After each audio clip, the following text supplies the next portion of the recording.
his right mind now. Known him the whole life. Oh.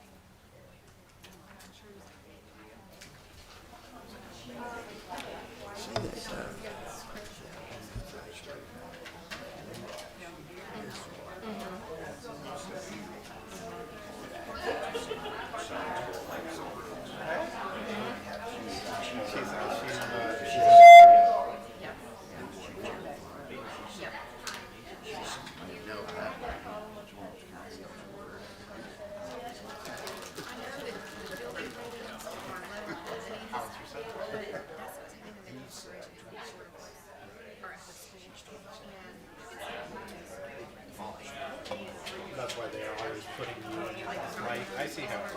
Like, what? Joe doesn't look that way. He doesn't look that way.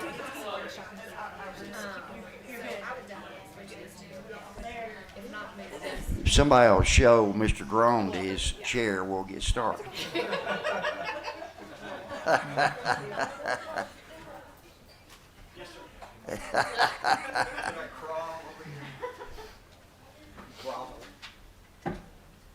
I'd like to call us to order. Our facilities chairwoman has been involved in a little accident. I understand she's okay, and she's still going to try to make it, but she may not. So I'm going to go ahead and get us started. Welcome everybody to our discussion of our facilities committee. And I'm not real sure exactly what Ms. Jones had in mind. As I recall, and you guys jump in here and help me, she had asked us to kind of prioritize our thoughts as individuals and get those to administration. I think we've done that. And in front of you, I believe that everybody has this handout that captured all the information that we as a group sent in to Dr. Robertson. So that's a great starting point. As per our agenda, we are to start with discussion of Alpine Crest, DuPont, and Rivermont proposal, and the most recent site recommendation. So I'll just open it up. Somebody jump in and get us going on Alpine Crest, DuPont, and Rivermont. Whoever would like to light up, I'll recognize you. Mr. Connor? Chairman Smith, do you mind if I just want to make sure we remember this was captured, Ms. Moody, the last meeting that we had. You guys had asked her to capture several things, so she put this together. On the left-hand column, it's basically showing you, like, if we do this, and then the right-hand column, what could occur from them. So it gives you kind of a breakdown of the building conditions, how many that we would close or renovate that are in fair or poor condition. So it basically just breaks down the steps for each proposal. We didn't get any other feedback after this was sent to you, also assuming this is what you wanted, but just want to kind of bring everybody's attention back to where this came from. Okay, Mr. Connor, you're lit up there, buddy. Go ahead. Thank you. So, doesn't sound like it is. Okay. Sorry, it didn't sound like it was working. So, yes, this is from our last meeting, but since then, there has been another proposal that has been talked about, worked on, and I asked for the administration to look through it, to vet it to the extent that we could get it to something that is an idea that we could propose to the board. Basically as far vetted as all of the ideas that are on here at current.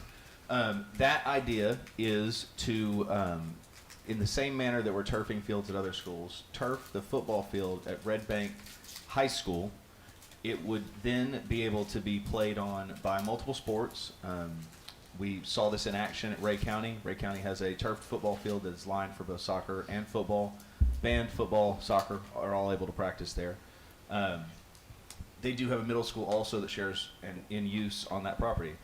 If that was to occur at Red Bank, that and potentially one other field, we would be able to use the football practice fields to build an elementary school. This idea is something that we are currently using as a business model at one of our highest performing schools, one would argue, in Signal Mountain. Nolan, Signal Mountain Middle High are all there. It's something that's been suggested in the proposal originally, and I know that we're still having conversation about it, but it was suggested to do it at Soddy-Daisy as well. So an idea that kind of fluidly came from all of those different avenues. It's something that was then, I made sure after it was vetted enough that the administration conceded that it could be brought before the board. I made sure to call each board member individually, let them know that I would be sending them over the vetted process from the administrators. Also, to stay in line with the Sunshine Law, did not discuss any of it, simply let each one of them know that we would be sending over the information that I had gotten. And then, in order to make sure that the city of Red Bank would still be on board with their pledges of funding and their desire to have a school so much that in their city that they would partner with us potentially in any land swaps that would be necessary around the existing property owned by Hamilton County and the ball fields and other areas on that property that are still owned by the city of Red Bank. I did bring it public and then present it to the Red Bank Commission as another idea that could be a part there. The Red Bank Commission met it very kindly. They did double down to again say that resolution is in play because of the wording of it. If a school is built inside the city of Red Bank, omitting the former middle school property, then they are committed to funding us up to $1 million. And infrastructure needs. I know that part of the next steps in this is looking at utilities and sewer. I know that there was a large apartment complex that was just begun construction across the street, so it's my understanding that that's on a different sewer than the moratorium is on, but we are in the time frame of that moratorium that should be up fairly soon. That is a resetting process, just so the board knows. They have to go, I believe it's 24 months without a sewage overflow. They have made it at least 18 months at this point, and that was even started before a lot of their different upgrades to the sewage system. So there's the potential on the table of building a school there in line with what it seems like the district has been doing in other areas and what we want to see as a district-wide sharing of space and sharing of resources. I have spoken to the different principals that would be affected, and they have all been very happy with the idea, very glad that they could, at the end of the day, get more resources that could be utilized throughout more of our schools. We have discussed about the time of drop-off and how that would go, but again, as with all of the rest of these, if the board moves forward with them, there'll be a few more questions, but this is a viable option that definitely needs to be considered by the board, and it would it could really answer a lot of questions that the entire community had about each different site. Every one of them had a lot of pushbacks, and I feel like this one at this point with the community players that are involved and the people that are directly affected by this school has been almost exclusively positive.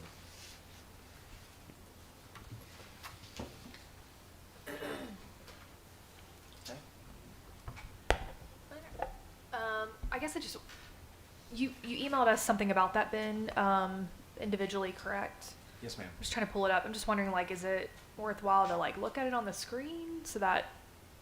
Well, the only issue that I would raise with looking at it on the screens is that it was said, yes, there's enough space for it, but it wasn't exactly in line with the plan. The box that it shows is over the softball field and the current soccer field instead of over the two football practice fields. But I followed up, and it is absolutely possible to move that little box on the map. That map was essentially just is there space? Is it possible? Et cetera, et cetera. Ms. Fay? Okay, Mr. Cotter, how many schools are you recommending to be combined is it at the Alpine location? No, ma'am. The- It's at the Red Bank High School, High school. and middle school location, and it For would the new school or the turf? for both. Okay, all right, I got you. In order for the school to have the ability to give us two fields that they need for practice, we would need to turf fields so that they could be used more. Right now, at all of our high schools that have a grass football field, they're used Friday night, and that's it. You can't practice on them. You can't do anything else on them except for Friday night football. Otherwise, it's not able to be used for football. And the schools are in agreement to scheduling the different times that all of the various sports would be played? Yeah, so yes, I have I put together some ideas, and I've spoken to both principals and specifically asked Principal Tillett to make a list of what they would need for the different sports, including practice time and facilitating game time and the whole thing. And I've shared the list with Dr. Robertson. I could absolutely share the needs listed with the board, but it is not outside of the realm of possibilities, assuming that we turf the fields for them. For first, okay. Yes. Which is Mr. Perez? So I'll ask I think was probably the obvious question, which is proximity to Red Bank Elementary, and, thank you for the work you've done. That to me is the only thing where I'm like, Well, let that me- doesn't make sense that we have two schools so close to each other, but there's probably, before that's answered, I do want to say that we currently considered by administration the best one that is not applicable because the city of Red Bank cannot give us the former Red Bank Middle, and we can't take it. But that property is a quarter of a mile away. So if that's the best, I don't think a quarter of a mile is really disrupting. quarter of a mile away from Red Bank Elementary. Red Bank Elementary is, if you're on 27, you're equidistant from the former Red Bank Middle property and the current Red Bank Middle property, if you're on 27. As far as redistricting and anything like that for that, is that? Yeah, I mean, those are the same conversations that we had, but what I would say is regardless, we've talked about redistricting, regardless of where it ends up. Location's a little bit of a concern. The other concern is just, again, this is a concept, so if the board decided to vote on this, there would need to be some significant work from facilities to make sure that it's a viable option. You mentioned the sewer. That's one thing that Justin Witt's expressed concerns about. I think he sent you some other concerns that we would have to address. So the board wanted to go this direction. We would still need to See if it's that it's viable. Yeah, okay. Ms. Thurman? Yes, I just wondered which schools were he wanting to be combined there? All three of these, Rivermont, Alpine, and DuPont? Is Thank you that- for asking that again, because Faye asked it and I did not answer that. The idea is that it would be Rivermont and Alpine Crest would go there. Now, as Dr. Robertson has said a couple of times, all of the ideas would have redistricting of some kind, because we are committed to keeping schools under the mega school threshold. So the idea is that it'd be Alpine Crest and Rivermont, and then redistricting. DuPont, that most of them, I believe, would be at Hickson, but that also leaves the site of Rivermont School and the site of DuPont School on our ledger and available to be an elementary school when growth provides that it needed to be happening. Ms. Black? I think actually that mostly answered my questions I was going to ask about redistricting. My only, and I really appreciate that we have found a compromise that seems to meet the needs of the community and also the bodies that are involved. And I'm very excited about this. My only concern is, and it's been expressed, this has been expressed to me by members of the community, is the drive for Rivermont parents, and how far away this particular site is from where they've been, and would we need to look at redistricting some of those families as well? Maybe if there's a closer school, I don't that could accommodate. I don't know. So You're gonna have to rezone, period, right? And I want to maybe clarify, like, it's not as clean as saying all of Alpine Crest is going here, all of DuPont's going there, and all of Rivermont's going here. Like, there will be a complete rezone, right? And so administration will have to work on that and bring it to you guys to approve those zones, but it's not as clean as saying, you know, here, this whole school is going this direction. To your question about Rivermont, the next closest, and there's not another closer zoned school, right? You go to Normal Park, which is a zone magnet. I don't think we want to discuss that right now. But, you know, Rivermont, the closest school is either going to be this new elementary, regardless of which of the three proposals Okay. it's on, or Red Bank Elementary. Okay. I also would add, I had some people that were interested in that and drove it a few times, and the furthest down of Rivermont is this almost the same to get to DuPont as it was to get to this new site. So it was about around 10 to 15 minutes was kind of the furthest. Ms. Robinson? I actually think Jill asked one of my main questions. I guess from a development standpoint, or like even just like pricing or other logistical items, Justin or Dr. Robertson, what other concerns did Justin Witt have about this site? So, I mean, the big is things like dirt work. I mean, it is flat because you have the fields there, but there are a couple of different levels. Don't know if you have to increase the retaining wall that's back there. Right now, there's a retaining wall that, you know, is doing a good job for fields, but if you put a building on there, does that have to get bigger? There are some significant power lines that go through the property. I think on this site, we avoid those, but we need to make sure that, you know, all the utilities, power and sewer and water, that it's viable. The other one is not necessarily the traffic in and out, but the parking at this elementary school is like trying to figure out the parking for it would be, you know, an issue. Not on Justin Wood's side, but on transportation side and administration side. Secondary one is the how do you work the zoning and the busing.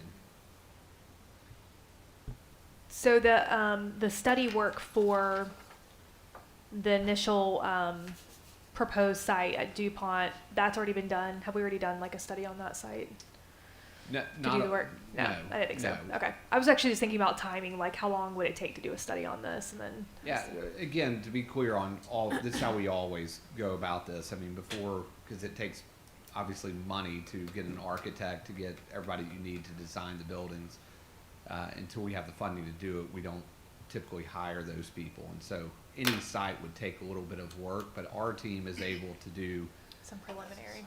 some preliminary to make sure that it is a viable, and they have not done enough preliminary on this site to say, yeah, we could for sure move forward with it. Is the in-house team able to do that preliminary work, or are we at a place where it would have to be outsourced? Yeah. Like the board would have to decide, okay, this is the replacement project. Okay. I mean, we could, if we wanted to spend, if I wanted to spend next week to say, really dig into where the sewer line, like the big things, we could certainly do that work. But the cost estimate of moving dirt and all those other It things, would take time. yeah. Yeah. Okay, thanks. Mr. Perez? I think what you said is actually Playgrounds. really important to capture again, because I read articles and I get emails, and we get a lot of questions saying, well, have you guys done and the answer is no. That's not the process, and I think it's important for the community to understand, like, we're not gonna spend hundreds of thousands of dollars before we even know if we have a dollar. And so these proposals are coming to us. Once we as a board vote on them, we are empowering the team to begin the process. And it may be very real in this case too, that somebody comes back and says, hey, yeah, we discovered that that's on a landfill and that we can't build there. And in that discovery, it may shift. So I think it's important, because especially with CCA, with some of those, we're getting questions, I'm getting questions of basically, where are the renderings of this new building? And we're not there. We haven't even told you if we approve of this process and if this is the proposal we're accepting. So that's true for this. It's true for the Red Bank site. It's true for every other site. That this is just the first step. It's got to go in front of a commission. They can come back and say, yeah, we're not approving that much money or this much money. And then we have to come back and do that. So I just think you said it briefly, but I think sometimes there's this misconception that I want to see all of it, and we can't show you all of it right now. No, I appreciate you highlighting that, and I would point back to part of the reasons this doesn't happen very often. Like it's not like we're building new buildings or renovating buildings every year. But those of you that were on the board when Tyner was first approved, if you remember, we said we'll do it on site. There were two options. We were looking at the fields that were down at the lower portion and maybe working with the city. And when we got the architect on board, the architect saying the football field is actually the better location, and that's where it's being built. Mr. Connor? So I wanted to also thank Marco for saying that, because that's been a lot of the questions that have come up. And then I wanted to bring up two things. So the email from the in-house architect stated three things that we've said here. So it said, look into the proximity to Red Bank Elementary, current Red Bank Elementary, to for zoning. Second thing was look at site congestion, and the third thing was site congestion and parking. And the third thing was look at bus riders for kids. The follow-up texts also from Justin were the same, and looking at placing of parking lots and playgrounds, and then, as Dr. Robertson has said, utilities and traffic. So all of the things that were in that email have been gone over. And then the email that you guys have, I'll say it again. I said it one time, but I want to say it again. And I did include a text message with my favorite thing to do is take a map and draw on it. And so where the building is placed on this site assessment map is over the wrong fields. Okay, that's why I was at. Yeah, so the building is That's why I went placed on to over the softball and soccer fields that already have lights, that already have a lot of, they've got infrastructure there, they've got bathrooms, and the where I drew a little yellow box is just a field. There is, yes, Yeah, but that's where the school would go. that was where the school would be. That is the better location for the school for sure, because all we would be doing is rebuilding those other fields. Okay. And just to make a note of it, that current soccer field is regulation size and everything. The field that would be turfed would be the football stadium field, so that it could be used like all of our other, like the mayor just committed to at Howard. And then potentially the one that's listed as band practice could be also turfed. And if both of them were lined for both sports that play on fields, then they could be utilized for practice for both sports.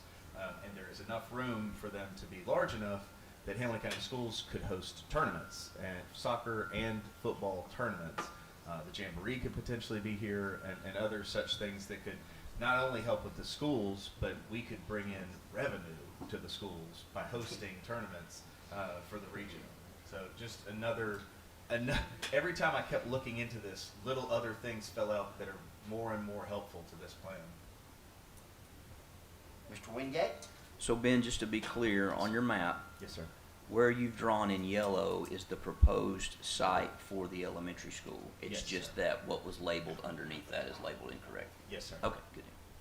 And if you all are looking at that map, and just if anyone pulls up the maps through the city of Chattanooga or through Hamilton County, you'll note that where Skipper Fairbanks fields are, which is the bottom left in gray on our map that we're looking at, those are owned by the city of Red Bank. And so those are possible things that we could talk about with the city of Red Bank if we needed other space in the area. We do, if you look above the yellow box on this map, it does have a wooded area that's already owned by us, being the school system, currently used by JROTC in the cleared area. So.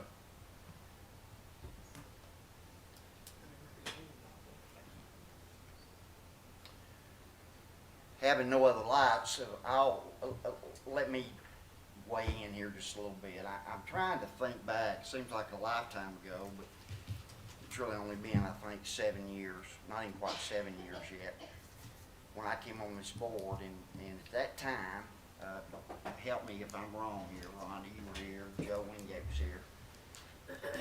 Mayor Coppinger had a group that he got together and did a study of what needed to happen, and sometime after that, I think we paid, I want to say $500,000, and we hired a firm, didn't we pay? Yes. I know it was a significant amount. Paid about $500,000. And then, most recently, Mayor Womp had a group that he put together. I think maybe Tiffany even served on that group. And all those groups said the same thing. They all said the same thing. And now, all of a sudden, and I appreciate your passion, Mr. Connor, but all of a sudden, we're in the fourth quarter, and we're gonna throw this Hail Mary pass.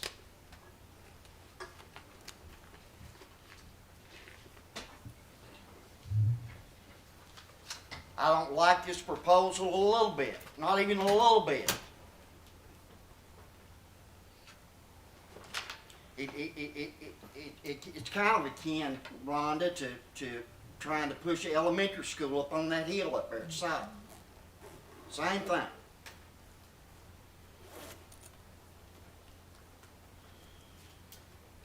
I thought, correct me again if I'm wrong, that our whole objective here was to get some old buildings offline.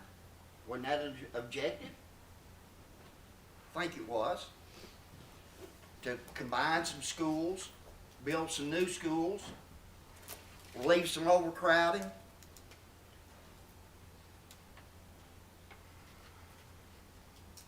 This proposal don't get some of those things done. It gets one of the old schools offline. Three. Well, it doesn't get DuPont offline. It gets Alpine and Rivermont offline. It takes DuPont off too. Because some of those DuPont kids would go to the new school and some would be rezoned to Hickson. I just, it just makes no sense. I went over myself the other day and drove it from the driveway of this site, this proposed site, to the driveway of Red Bank Elementary is 1.3 miles. Driveway to driveway. Now, it's crow flies, it's about 500 yards. Makes no sense to me that we would build another elementary school that close to an elementary school we already got that's probably less than, well, how old was Red Bank Elementary? 20 years maybe? Guesstimate 25. Yeah. So I'm just not about this at all. I think it's, again, it's the end of the game. We're gonna throw a Hail Mary. None of these study groups prior to this, maybe they just weren't as smart as Mr. Connor. I don't know. Or I see my friend David Sharp back there. Maybe they just weren't as smart as you guys. I don't know. But it's never been talked about. And now when we're getting right down to the wire and it's time for us to vote on something, then we're gonna throw this out there. We tried to work with Red Bank, had the perfect solution, and they let us know they just weren't interested. Yeah, we want you to help us, school system, but here's how we want you to do it. I've been helping people for 35 years. And you get help on the helper's terms. I'm angry about this. I'm angry about the proposal, number one. I'm angry about it, the way it was rolled out, number two. And I just make it very clear. I'm just one vote. One voice and one vote. I don't speak for you guys. And you don't speak for me. But I'm not about this at all. Mr. Connor? Mr. Chair, I appreciate you talking about me being able to keep working for them, because I promised the students of District 6 and of Hamilton County that I would not stop thinking, working for a different answer. And that's why they don't declare a winner until the game's over. sometimes Hail Marys work, sometimes they win games, and sometimes the best outcome happens. Just happened in a game. I'm sure Mr. Sharp doesn't agree with me with Alabama losing, but that's why they play the games. Sometimes they even play them into overtime. And when you play the game, at the end of the day, the best option, the best team shows themselves. I'm sorry that you don't like the way that it came to it, but I think we found the best option, and that's why I was excited to present it. I was excited to get it out there. Definitely had to do it in order to make sure that Red But you Bank, don't speak for me on that. and I never, ever intended to, and I never, ever spoke for you. I am pretty sure that I even said, I, we, me. This is it. So, I do want to clarify the question you brought up. This does take 3 old school buildings offline, is the plan. That could be one day repurposed their sites, or we've already talked about the DuPont site could potentially be an adult education or our virtual school center. Those are just ideas that have been floated. If there is parts of Rivermont that could be salvaged, saved, etc., then that could be a pre-K center. Just a couple of ideas that have come up. But at the end of this discussion, we take 3 buildings offline. We do build a new school. We share resources, and we make what we've got work with the interest and input and support of the community at large. Ms. Black? I understand, like, feeling like this happened at the end, but I don't think the timing of this proposal or the rollout of this proposal and how anybody feels about that should get in the way of a good idea. Because it is a good idea, and it seems to meet all of the needs of the community. It's putting a school on property that we already own, so we've skipped the process of having to go through land swaps and all of that.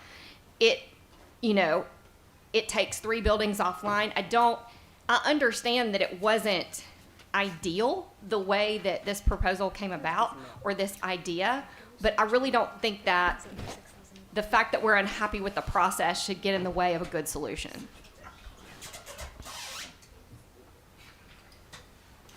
Mr. King? And this might be to Shannon. So, the one thing, closing the 3, and then we also have Red Bank Elementary and Hickson Elementary. What do you think the projected attendance would be? So we're taking now 5 schools and putting them into 3 schools.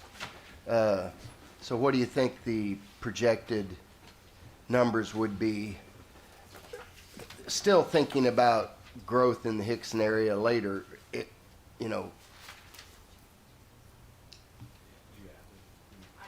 Okay, I'd like, If you give me 2 minutes, I can average this. yeah. Yes, because, You're looking at a little bit over 400 for Hickson Elementary, it's like 460. I think Rivermont's at 380, DuPont's at 300, or I'm sorry, 280, and Alpine's at 250 or 300. and so, I guess my question, It's within these that. are built for roughly, I mean, when we're building them now, roughly 800 max, but hoping to get 600 to 650 in them. So my question would be, would the 3 schools that then exist have populations of 600 to 650, or would they be higher than that? No, with those 3 schools, we get it to 66. Okay, that's what I wanted to know. All right, thank you. I think you're gonna have to, again, we've said this a couple times, but eventually you're gonna have to look at something with Big Ridge and Hickson Elementary in the next 4 to 10 years, so. Mr. Robinson? Thank you. Well, if my numbers are correct, the 3 schools, current enrollment, as of the November numbers, 916, is that correct? All 3 together. So, in building a new school, what would we project, how many? Plan is 600 to 800, 600, 800, with rezoning though, remember. Okay, Yep. So utilizing some capacity Hickson and capacity at Red Bank Okay, Elementary. some of them would go to Hickson. Yes, ma'am. Okay, I got you. Yes. And, okay, that's how you would, take care of the extra 116? Yes, ma'am. Okay, all right, thanks. Ms. Thurman? Okay, I'm looking at this, and I've been up there, Red Bank, many times, and I've been to the well, it's not the senior center, what they call it, the community center there, and you're talking right down at the bottom of that hill. That's an awful tight fit down there. Seen it many times, and I'm wondering if you're even going to consider this, why not just leave all that there and put the school over there where you're relocating all the fields? That would make more sense to me. There, Put the we school over here. talked about that. There's a flood zone that takes up a lot of that side of the property. You're talking about where the old Along the creek. the stadium and all those rec ball fields are. Isn't that what you're talking about? That Yeah, lower part? that's what I was talking Yeah, about, it's- but I forgot about the creek running. Yeah, a lot of it's a inside there. floodplain. I was gonna say, that makes a lot more, because that's Oh, an and that's an I'm awful. sorry, the tight power, fit. that huge power lines that you cannot move also Yeah. run right through that part of the property. Cause I know that's a really, really tight fit right there. Yeah. Be sure to, guys, if you would, turn your light off after you speak, so I won't get too confused here. Mr. Perez? So of course, and I'll address kind of your comment too, nobody speaks for me. And I think part of it is, it's hard because some of us only see what's written in the media that might miss nuance. And so, you know, all due respect to my fellow board member, it comes off in the media as if we, the board, have agreed to this, when this is the first time we've discussed this. And I've always been true and honest with the people. I don't have discussions with the board outside of these meetings. And I do it intentionally so that you, the community, hear what we have to think and say. You're a part of it. So if it comes off as there's been discussion, there has not. Mr. Connor did forward this to us, but we haven't discussed it, just so that we were aware and not blindsided by it when we came here. And so I want to be clear about that. But it does come off sometimes as, I've talked to the board, they seem to agree. We haven't discussed this until now. The way I see this, as with the other properties that we've discussed, is we want to consolidate these. There's options of properties. We will approve that our administration move forward. They have to go to the commission, who also will have discussions, will agree or disagree, will take stuff apart, or say, we're moving forward on this and we're approving the money for this. And then it may very well be that when a study of the land is done, they come back and they say it would be an extra $20 million to do this. We would save that money if we do it over here. And we as a board will vote again on what makes sense at that time. So I don't want to, like, even this is not set in stone.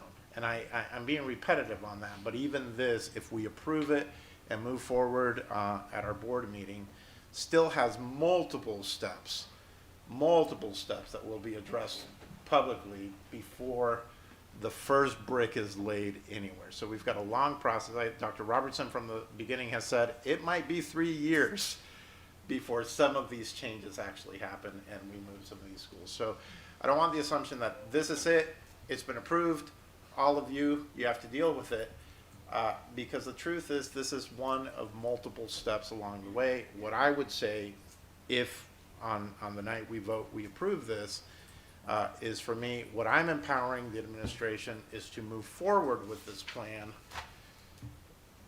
and then they'll come back and say, hey, we did move forward, and some of the concerns we looked at show that this is the perfect location, or they may come back to us and say, we move forward, and due to some of the flooding concerns or retaining wall concerns that we've looked at, or infrastructure, it's just not doable. And then we have to take that back and figure out what to do. So I just want to be clear of the process, because I think in our passions, and we should be passionate, we should get frustrated. It's not a cheap solution. We are asking our community to invest hundreds of millions of dollars in this. And so we are all going to be passionate about that ideally, but we're still steps away from what this looks like. Mr. Grom? Thank you, Mr. Chair. I think that Mr. Connor's suggestion is definitely worthy of consideration, but take me back to clarify for me where we are, considering the intransigence of the Red Bank Commission. Where are we in our district options on a new school for this rezoning? My opinion is the Red Bank Middle site appears dead. I still think the Red Bank Middle site is the best option, but it does not appear that there's No, that's any- not going to happen. Right, and so, you had the DuPont site, that, was alluded to earlier, has been alluded to in other past reports, as well as what was the second site at that point, and then now this third proposal. So, my suggestion to the board would be you gotta make a decision between DuPont or Red Bank. And to Mr. Perez's point, essentially what we're saying is we're gonna take this proposal to the county commission to say, here is the site, we'll find the best place on the site. It may not, I'm just using this as an example, if the board were to say, move forward with the Red Bank High School, middle school site, it may not be the best place where that box is drawn on that thing, but what you would be saying is, work with the architect, find the best place. Same thing on the DuPont site, we've said all along, DuPont site, it may mean renovating some of that building and building onto it, but what you're essentially saying is move forward to the county commission with that site as the location. Does that make sense? Yeah, I want to apologize. I failed to do my homework on the DuPont site. The property that is in between the current DuPont plant site. Who owns the property in between where the school is and the actual fence where DuPont plant is? I don't know who the actual owner is. I know that there was a developer, I know him, I just went blank on his name, that developed a lot of that, like the softball field that used to be there that Right. is now They paved don't over. use. Right, Yeah. well, now it's gone. They haven't been used in Yeah. 20 years maybe. I do think consideration of the DuPont side is the YMCA. There was, as this was announced a couple months ago, the YMCA that's right next door has applied for a grant to partner with us on how to make that site, a dual use site. So there's some benefits to both sites. The board just got to decide which one do we want to take to the county commission. I would really like, to get with maybe Shannon and you and find out what would it look like to expand and renovate DuPont. I mean, if we prove that, we take it to the county commission, we'll get an architect that'll look at that and tell us, what's the best option. Because I would think if we enlarge DuPont, we might need to work with the city and county to get another entrance on the backside on Access Road back there. It I would think that's almost what- be imperative to do that. Yeah, I agree. Okay, thank you, sir.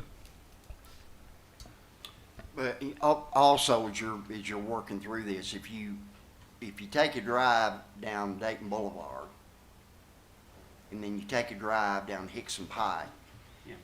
there's no comparison in terms of growth. Right. Red Bank's not growing. Hickson is growing.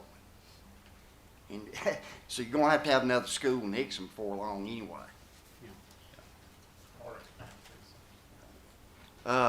Let me just mention, our facilities chair has made it. Thank goodness you're okay, Ms. Jones, and I will certainly yield to you if you'd like for me to do that as our facilities chair, or I'll keep fumbling through here.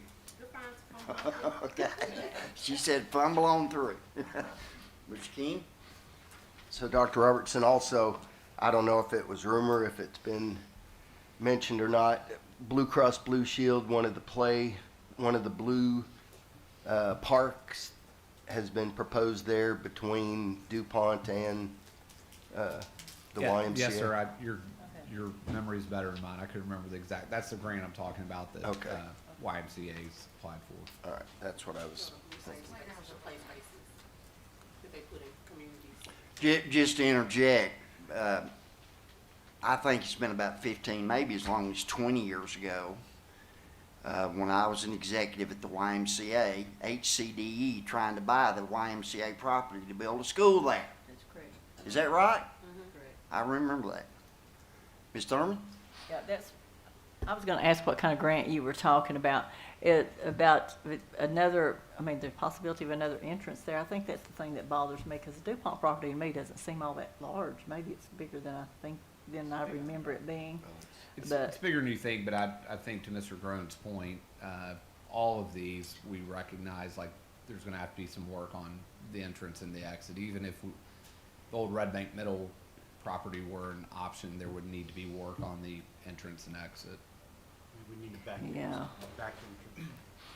To also speak to that, Mr. Grone, we don't own that DuPont property. It's actually, it was given to us for the use of a school.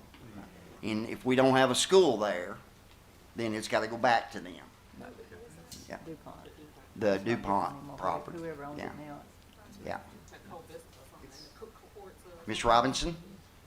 Yeah, I was just wondering for memory's sake, I think, Dr. Robertson, have you addressed this? If we build on the DuPont property, would the students at DuPont be able to stay while we build, or would we need to relocate them while we're building? I can't remember. My desire is for them to stay. That's something that we would have to work through, but I think that we can do it with them staying. I mean, we've done it in the past where kids, I mean, right now we're doing it at Tyner, for example, so my desire would be for them to stay. Mr. Connor? Yeah, just to say, we do actually, the property is listed as owned by Hamilton County Department of Education. There is a note in there, in the deed, that it has to be some sort of educational use. I think that's part of the reason that Dr. Robertson had suggested using it as a spot for our virtual learning, couldn't get to the word. Pre-K. Virtual learning and or adult education. But to go further and answer Mr. Grone's question, the property we own between Access Road and Hickson Pike, we own everything up to the YMCA, and then it continues all the way around until you get to that exit ramp off of DuPont Highway. So there's nothing else owned by anyone else until you get to state property or the YMCA or state road. I believe that answers the couple of questions. Yeah. Oh, and then looking at the floodplain, that where the playground is now, the new playground and that creek, that is considered part of the standard floodplain, not the 500 or the 100-year floodplain, but it is part of the plain. So it's my understanding that it's not a good site for a school. The site that would be needed would be where the school currently is, or in that backfield area to build on DuPont. Correct. I'll pick this up and send it to you. Okay. Any other comments, questions, concerns? Ms. Faye? Yes, so it sounds to me like we're kind of getting close to, okay, we agree to combining three schools and we agree on other things. So do we want to put first, second, and third, the first 3 years, and go to the commission? Because we are not, I don't know of any of us who are engineers or architects. And like you said, Dr. Robertson, okay, this is what we would like to do. This is the locations we are considering. Would you please give us your recommendations? Yeah, when Ms. Jones and I spoke about this earlier this week, I'd hoped by the end of today to give you guys time to think about it, voting from 2 weeks, that we would have a prioritized list. So with this example, again, I think there are two options. viable options on the table. Combining DuPont, Rivermont, and Alpine Crest at the DuPont site, or combining DuPont, Rivermont, and Alpine Crest at the current Red Bank High and Middle site, with the understanding that rezoning would need to take place between Red Bank Elementary, the new school, and Hickson Elementary. Okay, thank you. Okay, any other comments before we move on to Soddy-Daisy Middle? Alpine, DuPont, Rivermont, any other? Joe, sorry, Chair, there was one last thing. I added up all 5 schools' students and divided it by just 3, and that's just over 600 current. Okay. Yeah, and again, like, none of that stuff is that clean, right? December 4th. Hickson is at 88% capacity, and Red Bank Elementary is at about 83%. And so we would need to take that into consideration about zoning and also bus routes, so. And you're fixing to build about 300 new homes in Hickson, so you might have to build a new school up there in Hickson somewhere. Well, it's not, I mean, it's the growth, but it's also, I mean, you and I have spoken about this. The Big Ridge Elementary, really crazy design. Hickson is aging, so the next phase, there will need to be an elementary school somewhere to either replace Hickson or so that's definitely a consideration in the next phase. Okay, anything else? Okay, let's talk about Soddy-Daisy Middle School, proposal and location. According to the sheet you handed us, Dr. Robertson, it's listed down on the list, if I'm reading this right, it's priority 4. Did everybody see that? As a 6 through 12 site, or a new Soddy-Daisy Middle, and that would mean on the current site. Is that correct? Yes, sir. So it remains a priority 4.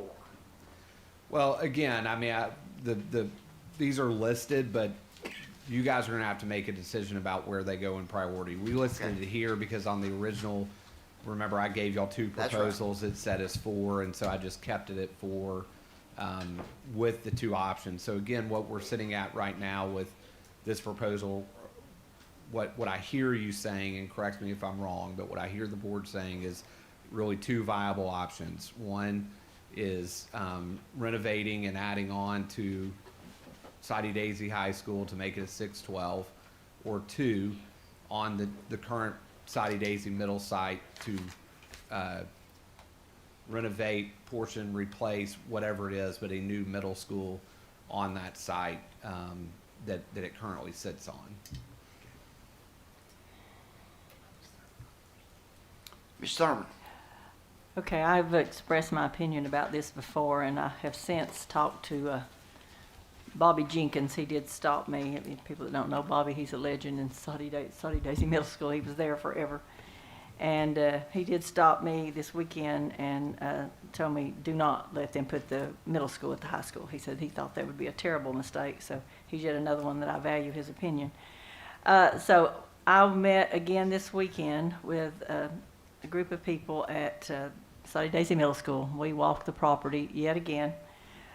Walked all the way down to the creek, walked all the way around to Card Road, walked all over, looked, and one of the things that I guess it was Gino said, well, what about building the school? Because there were some people that expressed a concern. It's not really been that big of a concern because the football field's never really even flooded that much that I've ever known, but that there would be a water issue down there. So we looked at where the baseball field is. And after looking at it and walking it off, called Justin Witt about it. It seems as though where the baseball field is might be about the best location for the school. Of course, there's about 36 acres there, so we have quite a bit of property to kind of tinker with here. But I think that might be the best place for the school on that middle school property, where the baseball field is. Justin did say that there was be plenty of room there. I did get some figures from Gino here a little while ago, if I can get back here to this. Says the old school is 80,000 square feet. They estimate the cost between $3 to $350 a square foot, and that would put us at about $29-30 million to build another school there, about the same size. Who gave you the 250 a square foot? Three to 350. $350 a square foot. Who said that? Gino sent this to me. I have no idea. I just got it. But anyway, I think that would put us within the range that probably we need to be to have a new school. We wouldn't have to do that much land prep like we would have to, you know, maybe on the football field. But that's where I still think the school needs to be built on the middle school property. With all the growth going on in Soddy-Daisy, I just do not see us walking away from this property, because here again, we're going to have add on to some of our elementary schools in the very near future, whether it's going to be Allen Elementary or whether we have to add on to Daisy Elementary. One of those two schools are going to have to be added on to, because you can't add on to Soddy Elementary, there's no more room. And so I just don't see putting a middle school up there, plus the possibility of having to add on to the elementary school possibly in the near future, and then still going to have a new middle school. And I don't know when more money will be available, and I just do not want to walk away from the middle school site. Say we can move the baseball field, we have room for a softball field there, and I just think it's the best place for the school. And I think it will put us within the range that we need to be with the money that we're going to have.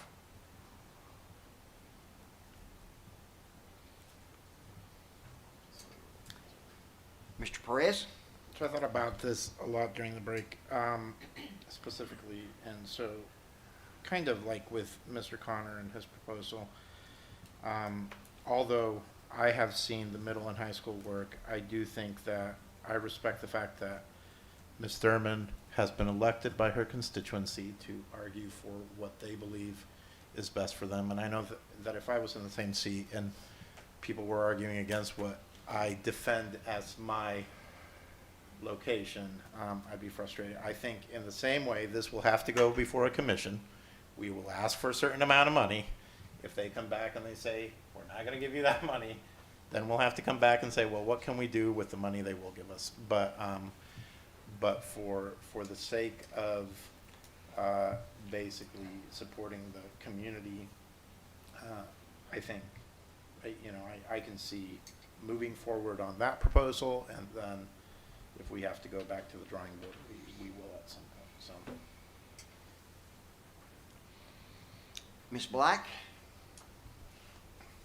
My observations are kind of on the same line as Mr. Perez. I know that we are having these difficult conversations right now because of our lack of action over the last 20 years. And I know that we have an opportunity to make this investment in facilities. And honestly, I want to ask for what is the best for Hamilton County schools. And, if we don't get everything that we ask for, then we can drop back and punt. But I am not interested in any part of our proposal continuing to kick the can further down the road. If there is growth and a need, projected growth, and a need for a new Soddy-Daisy middle school, then that's what we should do. That's what we should ask for.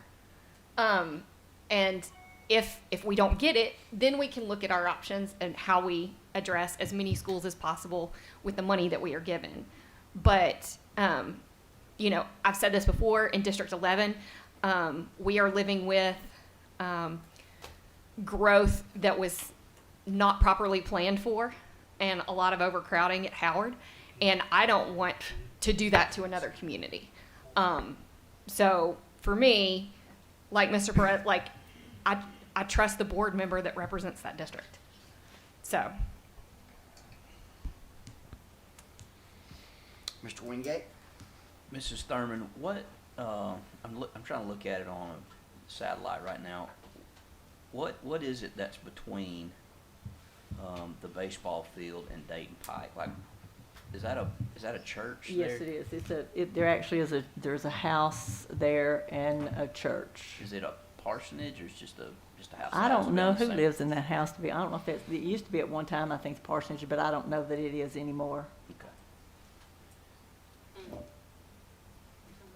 I think they use that as like a youth building or something. I don't believe there's anybody. Yeah, I really don't even know anymore. But the creek, is the creek between The- the baseball field? No, the creek is back by the football field. Well, You see where Card Road is? I It runs do, I right. see that one, but then Oh. there's, on the, It's on a the satellite, ditch. it's showing Poe Branch is just a Yeah, ditch. it's a branch, yeah. Okay. It's more like a big, Somebody's working the yeah. prompter so that we can see maps. Yeah, it's, yeah, that's, the drainage goes back to Dayton Pike right there. So when you're talking about the baseball site, when you talk about that area, are you talking about a renovation or addition? I know the current is old and all that. Are you talking about an expansion onto that, or are you talking No, about? a new school, okay. yeah, new two-story school building I right got there. you. They say there's room to do that right there. Okay.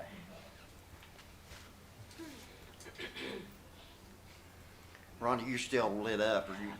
Yeah, well, just in defense, we have built a lot of schools in the last 20 years. We haven't been sitting around doing nothing.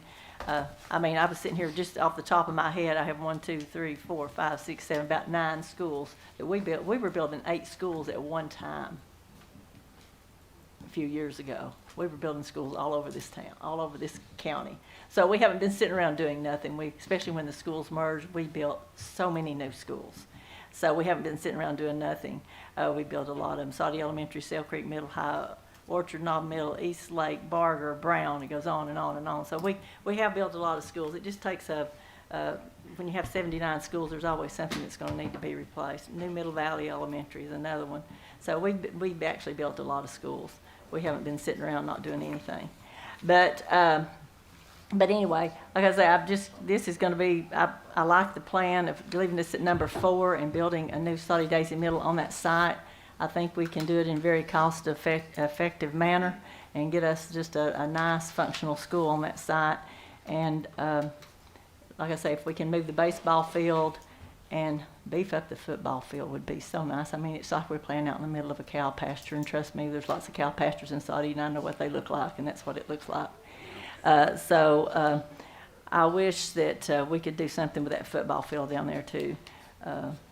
It's really sad, but that's my wish. Ms. Robinson, Faye? Yeah, I was going to ask Dr. Robertson, is the concept in a lot of districts, even outside of Hamilton County even, wanting to go 6 to 12? I mean, you're going to see different ideas across the board. I mean, you're going to see some K-12s, you'll see some 7-9s.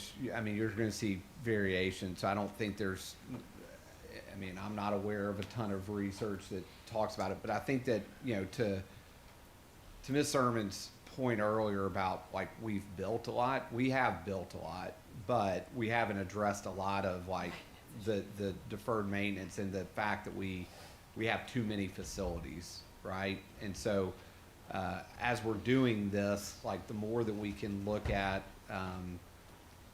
combining resources, you know, putting in a new football field, for example, is $1 million to 1.5, right? To do it the right way. And so as we can look at situations where we're sharing and really maximizing those resources, I think it would be prudent and fiscally responsible for the board to do it. If that makes sense. It does make sense, because it would depend on what area of town you're looking at. And if the middle school obviously is needed, and if at the high school or the elementary school is not feasible, then I trust Ms. Thurman and Soddy-Daisy to know where the best site would be. Thank you. Mr. King? Well, and I'm going to bring back up we have the Brainerd proposal of combining Brainerd and Dalewood, and their numbers are Brainerd's 600 to 700, Dalewood's 250. When we look at Soddy-Daisy, the closest thing that comes to mind is East Hamilton. Signal Mountain And- would be about Okay. the same. And now Signal Mountain has flourished in their design. East Hamilton found out very quick that growth was going to continue and that they maxed out a whole lot faster than they expected. I just don't see Soddy-Daisy as being a good pattern for a 612 school. 1,200 kids in the high school right now and 450 in the middle school. You know, we're talking 1,600 and they're just under 1,200. Yeah, then add the And- elementary school on top of that. Right. next door. I mean, and then you're talking about, I mean, if that's correct, the growth pattern that the gentleman shared a month ago, 500 new homes being built in their zoning thing. So yeah, looking at it, it's like 1,188 and 400 and something. When East Hamilton first opened, they were expecting 1,600. They opened at 1,800, and then eventually, by the time we got the middle school built, they were sitting at 2,000, if I'm not mistaken. Or right, just under 2,000, 1,900 and something. And I mean, I see the pattern, you know, not to take away or anything, but to hold 700 and 250 into a facility is much more reasonable than holding 1,500 to, you know, 1,600 in a facility. I just don't see Soddy as a 612 pattern. So that's just my opinion. Mr. Grom? Thank you, Mr. Chair. Well, the one thing that I haven't heard in all these conversations is the growth that's taking place in District 9 and anything about District 8, where we don't even have the proper equipment to take care of what athletic fields we have. And that building opened in 1958, and we're not even thinking about anything but minor renovations for 5 years.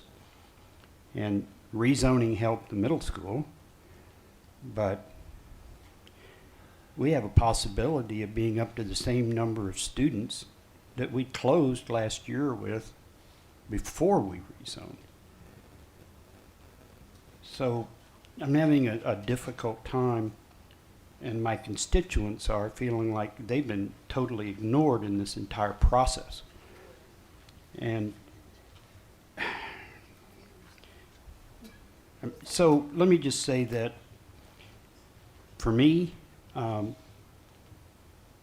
Clifton Hills, you know, I would prefer to preserve that site and either completely rebuild, get rid of all those 19 extra buildings we've got there. I personally think the whole thing needs to be torn down and redone into a modern facility. The middle school in Soddy-Daisy, I'm sorry, I just think that's a no-brainer. I mean, we build probably a brand new building on that site. We have an unbelievable amount of acreage there. You know, all these other things I can agree with, but the Red Bank, I mean, they took their ball and went home and refused to play, That's right. even to discuss. That's right. So now I'm all for the expansion of DuPont and utilizing that facility and creating more programs and opportunities in partnership with Blue Cross Blue Shield and YMCA and go that direction. So, you know, that's going to be the direction that I'm going to, and I will look. We're all elected by a particular constituency in our district, but every single vote we make affects every single parent, every single student, and every single taxpayer in this entire county. And I think we need to feel the burden of those decisions. So we've done a lot. I agree with Rhonda, we've done a lot just since the time I've lived here. But we haven't done enough. And facilities is just one of the glaring issues that we need to address. It's just one of them. We've got this huge ship that's going full speed, and time is not going to wait on us. And I think the county commission, of which I'm so happy Mr. Highlander's here, to at least take into account what we're discussing, because ultimately it does come down to the commission. And I'll just tell you, in my untactful way, which everybody knows I can be, this ball has been dropped and kicked down the can, as Mr. Connors said, and Ms. Black said, for too many years. It's time to bite the bullet and get this work done. We've waited too long. And I think part of that is multifactorial, that we have 2,500 fewer students than this district had 26 years ago. We need to start showing the public that this board is going to start doing things that the public wants and set aside our own ideological agendas. So, to give you an idea of where I am on this, I think I'll agree with most folks. I just don't see, I have to agree with Joe on this, the chairman, not the doctor, that, you know, as much as it's an intriguing idea of an expansion inside the city of Red Bank, I think, in my opinion, if you got 3 members on that board, that commission, that don't want to even discuss, then, you know, we'll just make other plans. Thank you. Ms. Jones? So I think maybe I missed this piece. So because when I came in, Joe Smith was angry, and then and that was his words. I'm better than that. He said, "I am angry." He expressed that. I'm just, and I mean, I had a reason to be angry too, but you was angry. And then Larry is over here like they took their ball and went home, and I think I just need clarification on, are you all feeling this way because a municipality chose to handle their own business accordingly? Because, let me ask that first. So is that the concern? Like that the municipality or the city of Red Bank's government decided to continue on with the plan that they had in place despite what we thought was a good idea for a piece of property that belongs to the city of Red Bank? I just want to make sure I'm clarifying. I'll gladly answer. Yes, that's exactly. Okay, so. No, that's not what Joe was upset. No, but that's not what Joe was. Well, he upset because he felt like somebody was talking for him. But I mean, in that case, I've been on this board 9 years, and everybody talking to the news all the time. But I could feel like that a whole lot of days. So that's neither here nor there. But I value. I mean, you feel how you feel, and that's valid. But I think I want to understand that piece. So I'm kind of confused on that, because to me, that's an oxymoron to how we feel sometimes when people tell us what to do in a business that we are responsible for governing. And so you can't, it's kind of like talking out of both. My college band got a chant that said, "You talking out the side of your neck." That's kind of like talking out the side of your neck. You can't say, "We don't want y'all to treat us this," not them, but we don't want people to treat us this way, but then in turn do that to someone else. Just had to get that out because I wanted to make sure I understood that. Now, would the old Red Bank Middle School site be a great space? Yes. But at the end of the day, it's not our land. And so we have to respect that, the same as we would want someone else to respect it. And so I don't really know if taking the ball, which I'm not speaking for you, Larry. I don't know if taking the ball and going home is the right term. It's just they decided to continue on with their own terms, the same way the county commission does, the same way that we do, the same way city council does, East Ridge, city government, whomever. And so we have to be respectful of that because you don't want that to come back on us at another given time. Just thought I'd offer that out. Second to that, I am kind of also confused because from my conversation with Superintendent Robertson this week, and then of course in email with Superintendent Robertson, Mr. Smith, and creating this agenda, I was not aware that we were coming to vote on anything today. No, we're not. Right. I didn't even think we was prioritizing today. I just want to put that out there because people, it's been some talk like, well, I think we should do this, and I think we should do this. And I'm like, well, I didn't even think we had gotten that far. Aspirationally, though. Well, you know, this boy got a lot of aspirations, but we then tend to aspirate, and you know what that means in other forms. What does that mean? It comes back up another way. So, just saying. So with that being said, I just want to make sure that, one, we don't feel as a board rushed to do anything. And that if we are doing what we're supposed to be doing and as good stewards of the role that we have sworn in to do, that we are listening to everyone, we are taking into account. And so I do value each and every person who is on this board because these individuals live in these, just like I want people to value me. These people live in these communities. They engage in these communities. Their families and villages are in these communities. And we are here because, believe it or not, 50 plus 1 felt like you was capable of speaking for them. Whether we believe that y'all are or not, as we sit on the dais with one another, 50 plus 1 people in our communities felt like we was able to speak for them. So we do have to make sure that we are thinking that through as well. So I just wanted to make sure I was understanding what was going on when people were talking about angry, but now I understand because I did come in late. But I do think that's a good thing. Aside from that though, going back to my last thought, Mr. King mentioned about the Soddy-Daisy middle high piece, and in comparison to Brainerd and Dalewood and whatever that middle high piece would look like there. And seeing that I represent the Brainerd and Dalewood area and seeing that I live in that area, you may not see the growth that could come there. But I see it as I drive through to take my little boy to Woodmore every day. I see it as I go to work at the Midtown City Hall campus. I see it as it becomes Midtown and not Brainerd, North Brainerd, East Brainerd, South Brainerd, Brainerd Complex, Woodmore, Dalewood, all it used to be when I was growing up.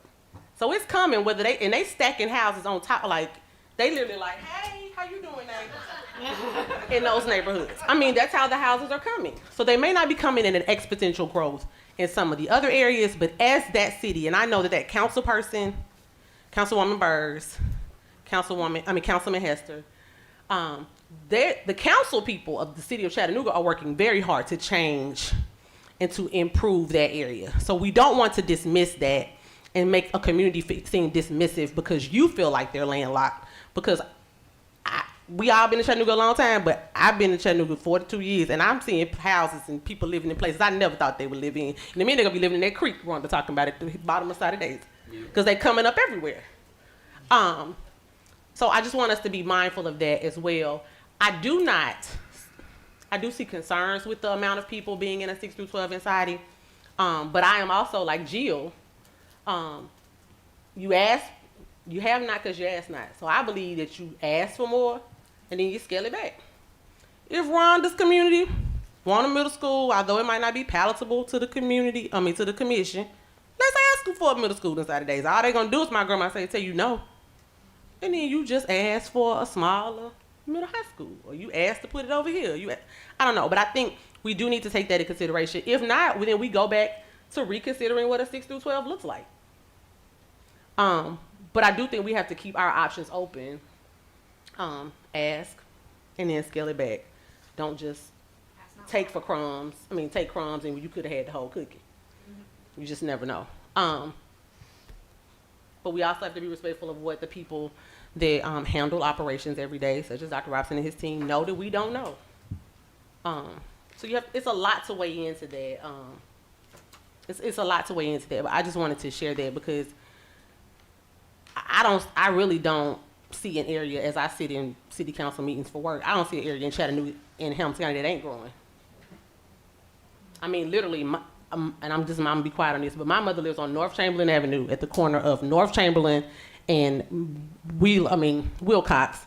They about to knock all them trees down behind where she live and put an apartment complex of like 800 people.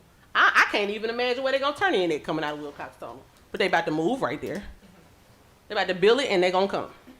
So people are coming everywhere. And those children would be zoned for Dalewood and Brainerd High School. So those are just things that you have to consider as well. I hope I'm in order here. I think I am. Mr. Connor? Thank you, Chair. So I definitely want to continue on with that thought process because that intertwines both of the items we're talking about tonight. Chris said you could see what it is and what you need where you live, because you live there and you're in that thing. That's why I've said it numerous times. I'm going to fight for what's right for District 6, and what's right for District 6 is to have the 3 schools on one site and to have the shared resources. And I'm listening to my counterpart because I don't live in Soddy-Daisy. I live in District 6. So if what's right for District 1 is to have a new middle school, then I trust that my colleague has done her due diligence, as I have, to know what's right. So my hope is that that comes to fruition for District 1 the same way that I'm fighting for District 6 to get what is right for District 6 and what they're telling me. So, Rhonda, I support you, and I hope that you can find it in your heart to support what we need down a little south of you. And I hope that this board comes to the right choices and that those right choices get passed by the commission. Mr. Jerome? I just want to clarify about Red Bank Commission. I think the thing that really upset me is that they weren't even willing to put everything on the table to even have a discussion. Because they stated that one of their biggest goals was to have a park in the northern part of their city, which, if they put everything on the table, could have been arranged. And they would have a fantastic northern park for their city. But I think that's what got me more than anything else, is their refusal to put everything on the table to ensure that there was going to be a school there. Thank you. Mr. Perez? Just briefly, Ms. Jones said we're not here to prioritize, but I did create a different priority list. And so I'm going to give it to Shannon at the end as to how I see it. I want to appreciate, because I know we're kind of wrapping up, I know we have people from CCA, and you're equally just as passionate about what's happening with your school.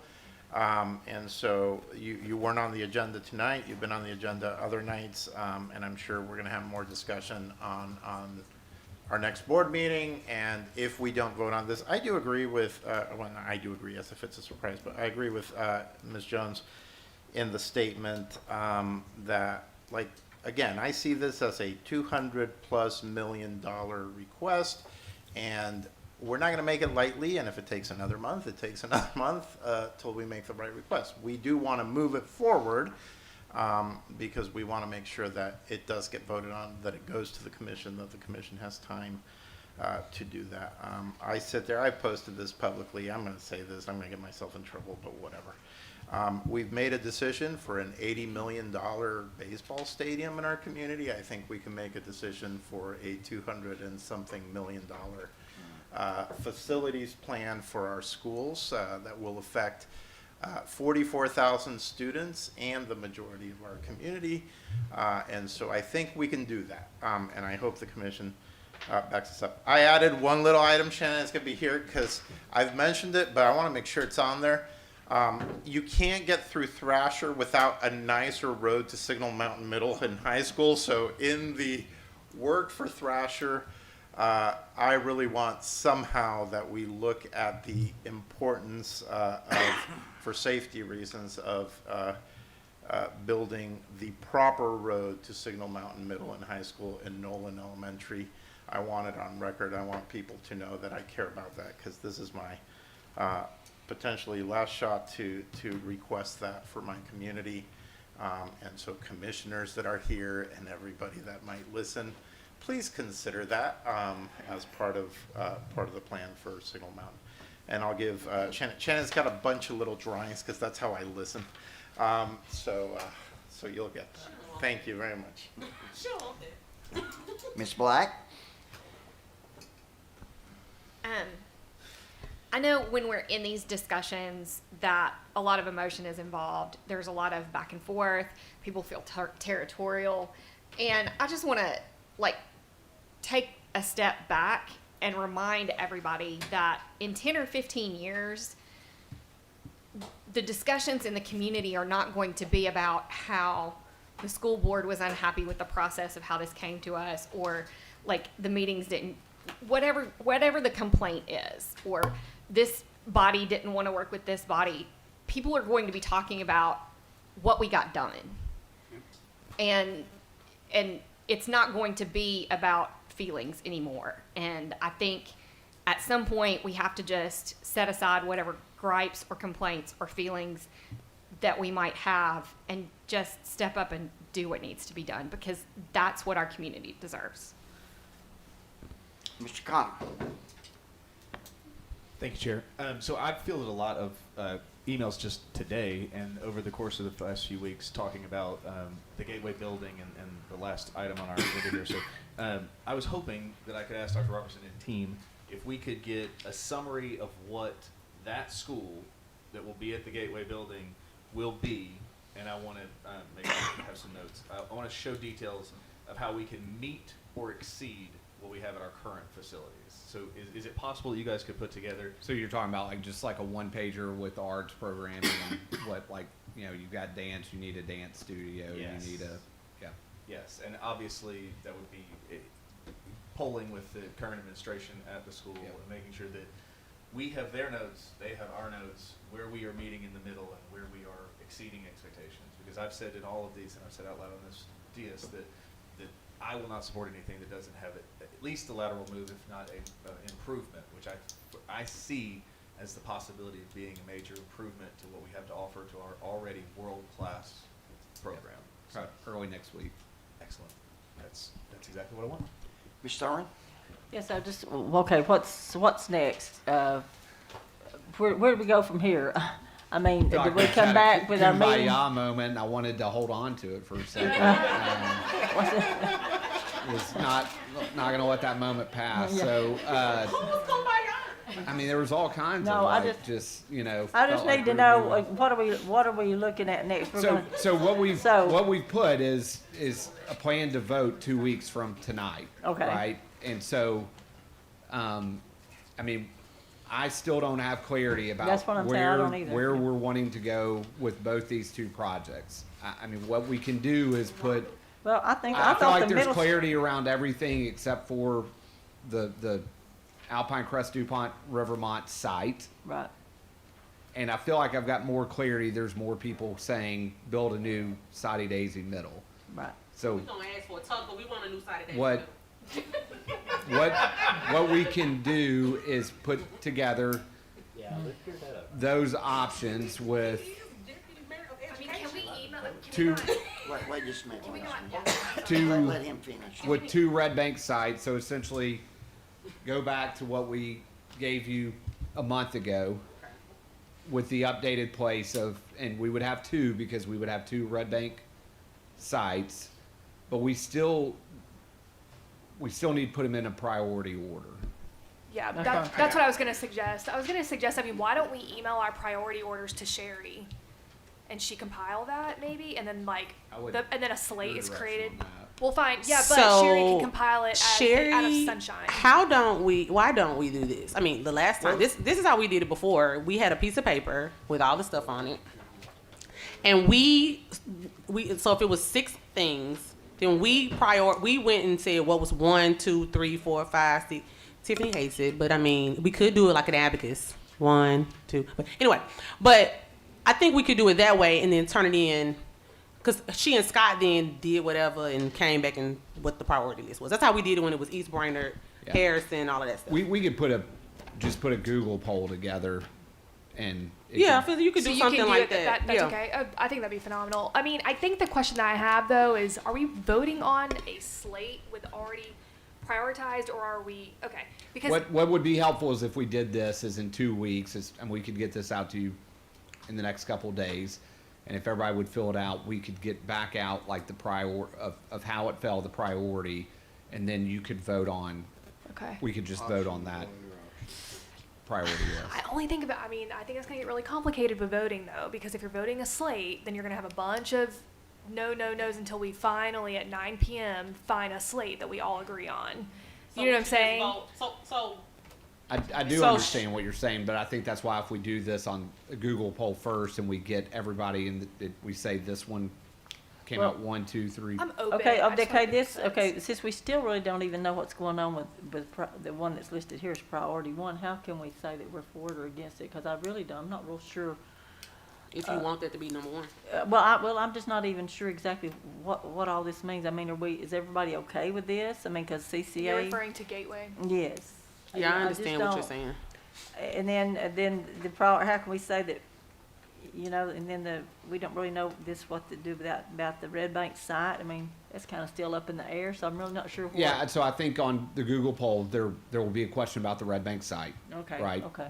We'll go ahead and put a question about Soddy-Daisy to make sure we're on the same board there. And Okay. then from there, we can put a priority order together, right? So, I mean, Okay. there's multiple phases to getting to that point.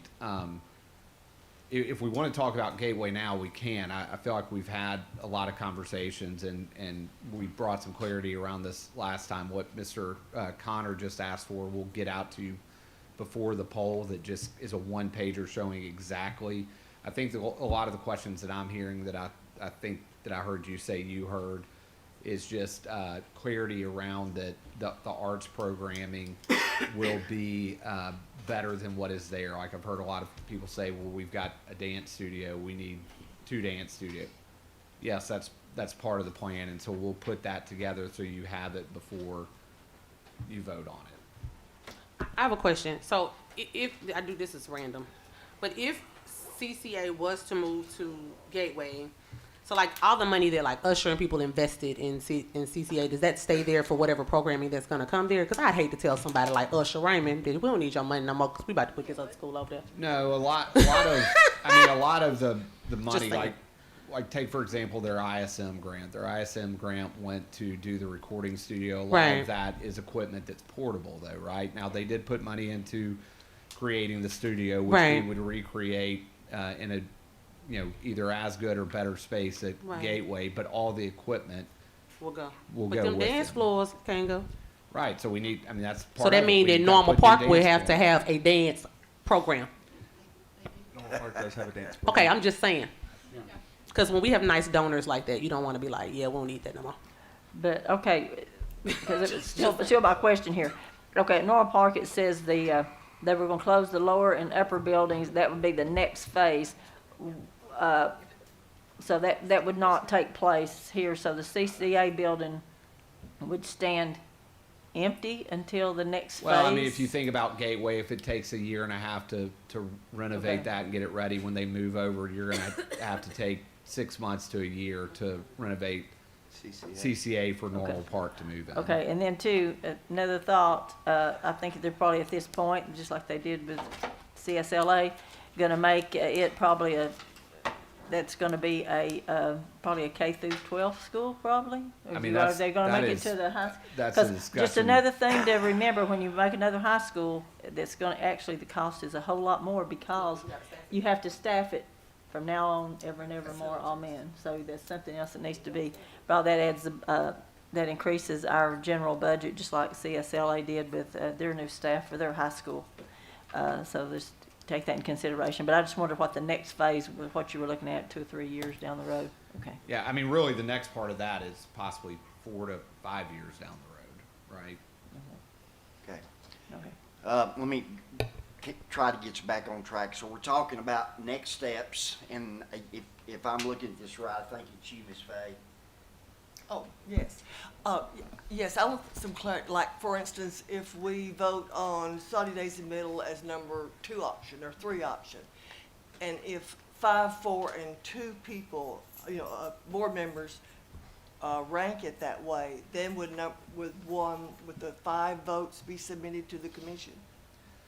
No, so what will be submitted to the commission at the end of it would be the priority list that got 6 votes. So hopefully in 2 weeks, we've done enough back work around clarifying the site for Red Bank, clarifying the site for Soddy-Daisy, getting it in a rank order. So what the county commission would see as the first priority, and I'm gonna mix these up. First priority is an addition at Thrasher. The second priority is a new Soddy-Daisy middle at the current Soddy-Daisy site. Third is the gateway that you guys approve. So what we plan to bring to you in 2 weeks is that prioritized list of saying, this one got the most votes for priority 1, and you guys can vote for it as is, or this is where, to Ms. Robinson's point, could get complicated. Someone could make a motion to say, well, I want to move this from 6 to 2. Oh, I thought we were gonna send something to Sherry on, That is to get to that prioritized between now list. and then. That's right. Gotcha. That's what I wanted to clarify. Thank you. Mr. Connor? So just another question about that. According to Robert's Rules of Order, there's no way that we could not vote, but not even make another word for vote on prioritizing at this meeting. Like, we can't talk about it because every board member's here, so we can't actually do that. I think you could talk about like what order you might want it in. There's nothing. But it wouldn't change anything. We couldn't. Okay. Yeah. That this Google Doc, should it be assumed to be in-house, or is it going to be a public? As soon as we send it out to y'all, it's public. That's I'm just making sure that the group that's listening knows that they can see it, because it didn't say that. I mean, they can't see it in real time. They won't be able to see it in real time, but they'd be able to see whatever the results Right. are. That's what I was asking. Yeah. Ms. Black? Okay, I know, I have a question for the administration. It looks like to me that this prioritized list prioritizes based on the number of schools affected and the condition of those schools. That's what it looks like to me. And I would throw in number of students. At And, impact. okay, number of students, okay. So, my question is, this number for Clifton Hills, does it take into account the number of portable buildings there are at Clifton Hills in the condition of Clifton Hills? No, remember, so MGT, remember, does not, the capacity, nothing around the condition is, the capacity is not included with the number of portables. That's why Okay. Clifton Hills is way over.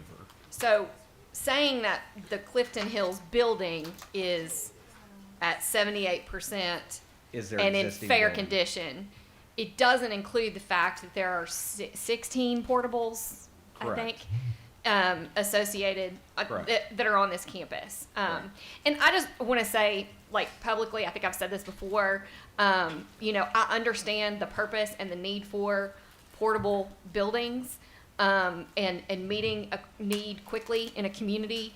But I want every student in Hamilton County to be in a secure school building. It is a safety issue, and I think we need to take that, and I would like for my fellow board members to take that into consideration when you're doing your ranking and when you're filling out your Google poll or whatever.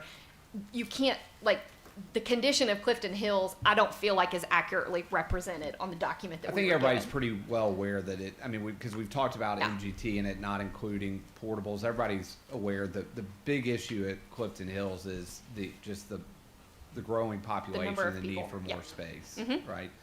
I meant to point this out earlier, and I think it's important for the board to understand, is that the priority order also becomes important, and some of the decisions becomes important. For example, about whether or not we build a new Soddy or renovate. What comes into play is the funding and how many of these projects we can get done. Right.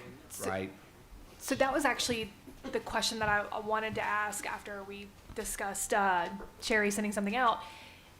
So we're going to vote on a slate, but what does that really mean whenever it goes to the commission? And maybe one of our commissioners here can help us with that. I mean, what does this look like? Because we're going to banter and fight over a slate, and then the county commission is maybe going to fund the very last thing that the board, you know, put on the slate. So I just need to know, because out of transparency and frankly, like I want to know how hard I need to fight for what I think is Well, should be the priorities. Like yeah. how will the commission That's handle fair. what goes before them? Yeah, I mean, I Like, think we it's a don't- we fair don't know how they question, will but I sit think there. that's where the relationship with the commission comes in, is that, you know, your job is to set priorities and their job is to fund them. I would hope, and I mean, we need to do some work as a board with the county commission, I need to do some work with the mayor, that the priorities in the order that you put them in front of the commission, that they would be funded, as In this that board order. voted. Yeah. So,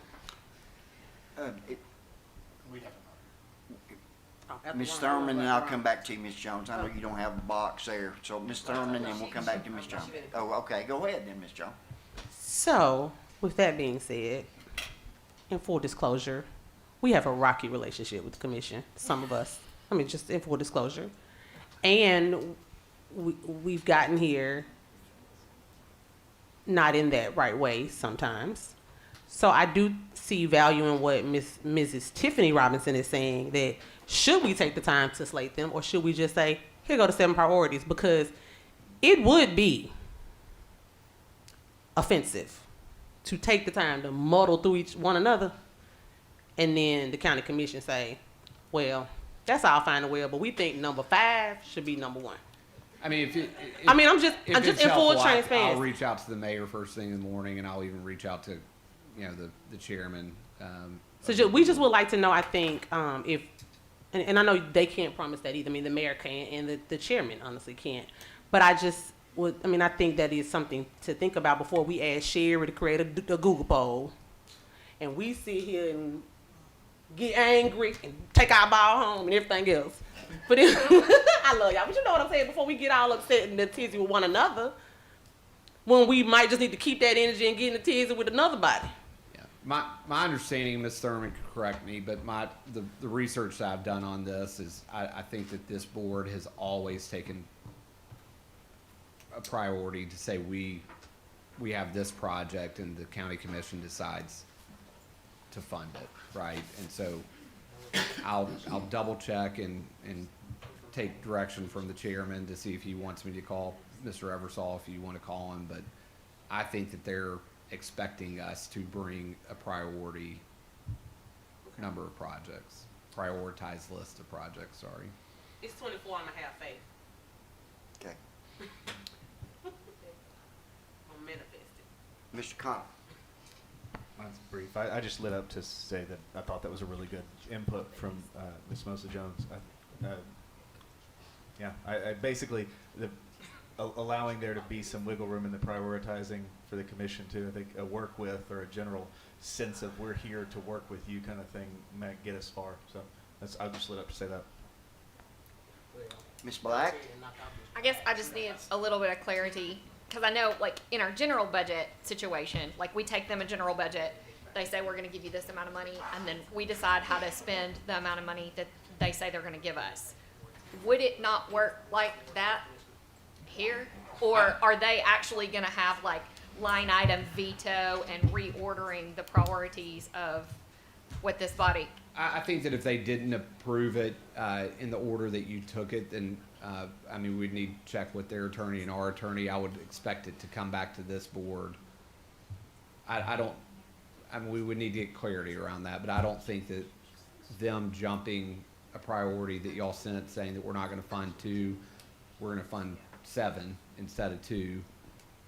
I think it would have to come back to y'all, but again, I need to check with Mr. Bennett, and they'll need to check with their attorney to see if that's accurate. I feel like we're jumping way down the road here, and I Yeah. understand, but I would like to assume positive intent on the commission's part and the mayor's part at this point, and if we get to a point where that isn't happening, we'll be prepared, but we're assuming, like, we're asking questions assuming negative intent when we have nothing to lead us to believe that. Mr. Perez? Manifestation. Well, I become the nicest guy in the world when I ask for money. And I wanna point out, and I wanna actually, that in my 3 years here, 3.5, I've never seen so much involvement of the commissioners sitting back in those seats as I have in the last couple months. And I really appreciate that. Mr. Sharp's here. Dr. Highlander just left a second ago. We've seen Mr. Shipley. We've seen Mr. Graham. We've seen multiple commissioners come in and sit here. That's fine. Mr. But, McClendon. but we've seen them involved.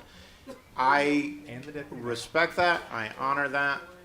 With that, I'm very hopeful that we're moving forward in the right direction. They were all there. Most all of them were there in the initial announcement, even though then there was some tension. But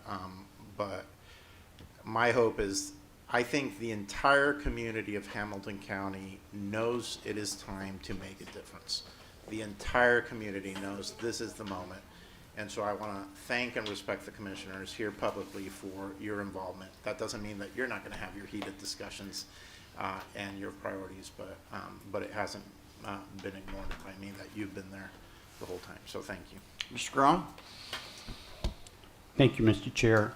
I agree with Ms. Black that security is very important. And to think that I represent a middle school and high school that has 5 entrances for the middle school and 14 or 15 for the high school. And if you want to do JROTC, you got to exit the building. If you want to go to 2 other classrooms of the fine art buildings, you have to exit the building. If you want to do PE in middle school, you got to exit the building. You know, we have a middle school where we can't even utilize the cafeteria because we've had to move classrooms in there. So the students still eat in their rooms. So, yeah, I think, you know, for me to go back to my constituents and say we're not going to do anything at these schools where we've got a huge demographic shift in Eastridge, the same thing that's occurring in Red Bank, the same thing that's going on out in Hickson. Any place they can build a home on a postage stamp, they're doing it. And, you know, for me not to get up here, be up here and not advocate for my district to have more attention that they've been getting, or even in part of the discussion, which Dr. Robinson and I have had numerous times, and I appreciate that for him putting up with me in that regard. But, you know, we have a severe safety issue at that school.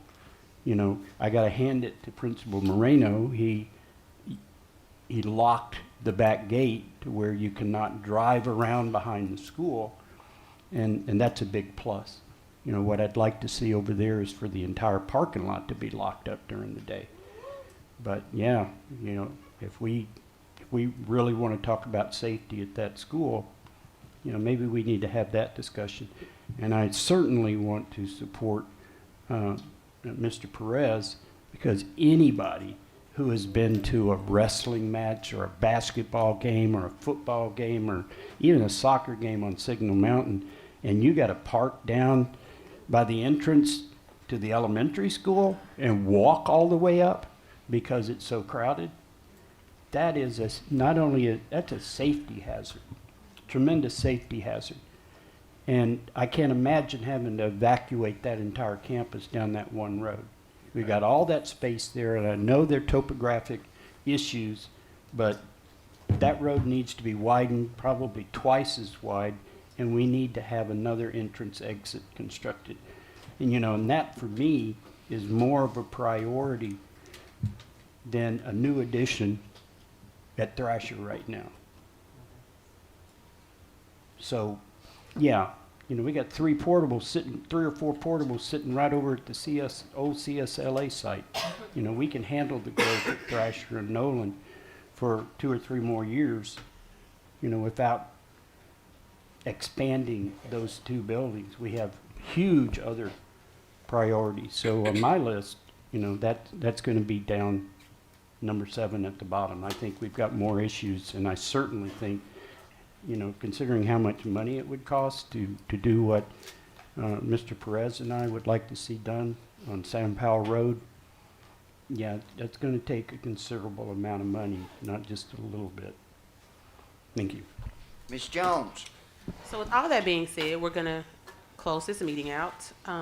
And I want to say to Larry, this is honestly the first phase of many facilities meetings we will be having so that we can, as long as I'm in this role, and I feel like the desire of the board, so that we can continue to address the issues. We know that these 7 schools or these 7 areas of concern are not all that we have, as we have 80-something plus schools. So once we get through this wave, then as we move to the next wave, those who may feel like they've been forgotten or not being addressed right now, we will address. So please make sure that your constituents, and we hope the constituents that of any of our districts that are here, that are hearing us talk and don't hear their school or their concern, know that it's not a concern. It's just right now, out of respect for the initial request from the facilities working group, we wanted to address these concerns and then move forward. So all is not lost just yet. We will keep pushing. I will note this. I am unavailable via any piece of technology starting Saturday through the 15th. So if there's something that I need to do, I need it before the 6th at noon. Because after that time, I will not be available. Doesn't mean that things can't go on, but just I just wouldn't be able to participate there. I'll vote for her. I can have your proxy. EJ can do it. He's more than capable, because he'll say, "My mommy said." No, but no, I just wanted to say that because and that kind of does put things on a rush. But if that's not the case, I mean, I can do it when I get back on the 15th. Just know that you probably will get mine last. But thank you all for your time. Thank you for your concerns about.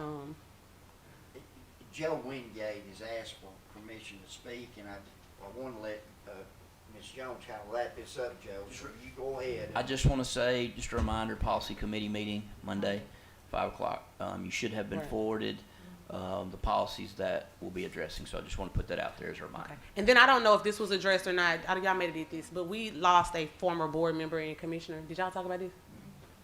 Okay, we just wanted to acknowledge our condolences and expressions of sympathy to the Skillern family as a staple in our Hamilton County government, school board and commission.